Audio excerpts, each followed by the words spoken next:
Arrest చేయడానికి ఏముంది? మిథున్ రెడ్డి గారిని అరెస్ట్ చేశారు, చంద్రబాబు నాయుడు గారిని అరెస్ట్ చేశారు. ఇది ప్రూవ్ అవ్వాలి కదా. రెండోది, ఇప్పుడు జగన్మోహన్ రెడ్డి అనే అతను వ్యక్తి కొత్తగా ముఖ్యమంత్రి అయినటువంటి వ్యక్తి. ఇంతకుముందు పరిపాలన అనుభవం ఈ రాష్ట్రం మొత్తాన్ని ఏకఛత్రాధిపత్యంగా ఏలినటువంటి పరిస్థితి అతనికి తెలియదు. అతను కొత్తగా ఫస్ట్ టైం ముఖ్యమంత్రి. కానీ చంద్రబాబు నాయుడు గారు ఈ దేశంలోనే one of the senior most CM.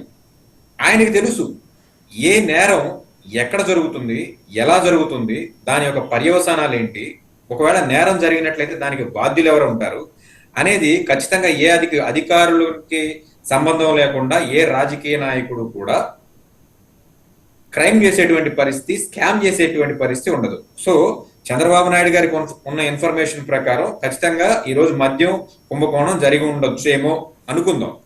దీనికి సంబంధించి నేరపూరితమైనటువంటి వ్యవహారాలు నడిపినటువంటి వ్యక్తుల మీద ఛార్జ్ షీట్ ఫైల్ చేశారు. కానీ ఛార్జ్ షీట్ 300 పేజీల పైచిలుకున్నటువంటి ఛార్జ్ షీట్ లో ఖచ్చితమైన సాక్ష్యాలు లేవు. ఖచ్చితమైన సాక్ష్యాలు లేవు. మరొక విషయం ఏంటంటే లిక్కర్ కుంభకోణం జరిగింది అని చెప్పేసి ఈ రోజు కాంకరెంట్ గా